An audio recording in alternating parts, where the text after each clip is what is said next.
दिल्ली बम धमाके के जख्मियों को जल्द सेहतयाब होने और महलूकीन के घर वालों को सब्र आने के लिए अजमेर दरगाह में दुआ की गई। इस दौरान ख्वाजा गरीब नवाज रहमतुल्लाह अलैहि की दरगाह पर दुआओं का एहतमाम किया गया। वहीं इस ब्लास्ट को लेकर दुआ की गई और मुल्क को दहशतगर्दी से महफूज रखने की भी दुआ अदा की गई। दरगाह के खादिम सैयद कुतुबुद्दीन सखी ने बताया कि मुल्क की सलामती और दिल्ली धमाके में मारे गए लोगों के खानदान को सब्र के साथ जख्मियों के सेहतमंद होने की दुआ की गई है।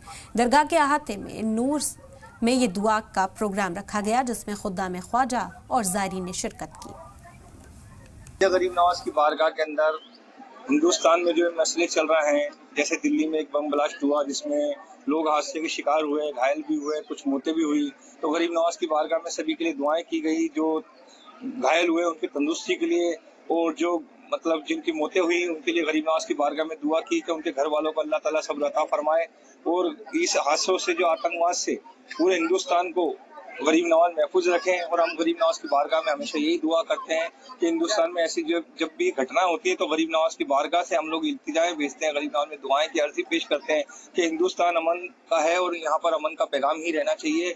और इस शहर के अंदर ऐसी कुछ शहरों के अंदर घटना नहीं होनी चाहिए जिससे तकलीफ पूरे हिंदुस्तान को होती है, पूरे वर्ल्ड को होती है। तो हिंदुस्तान के अंदर जब भी ऐसी कोई घटना होती है तो गरीब नवाज की बारगाह में अर्ज पेश की जाती है, दुआएं की जाती है। जिस तरह से दिल्ली में घटना हुई तो बड़े दुख हुआ सुन करके कि हिंदुस्तान जो ख्वाजा साहब का हिंदुस्तान है, उस हिंदुस्तान के अंदर इस तरह की जब बातें होती हैं तो बड़े दिलों को तकलीफ होती है।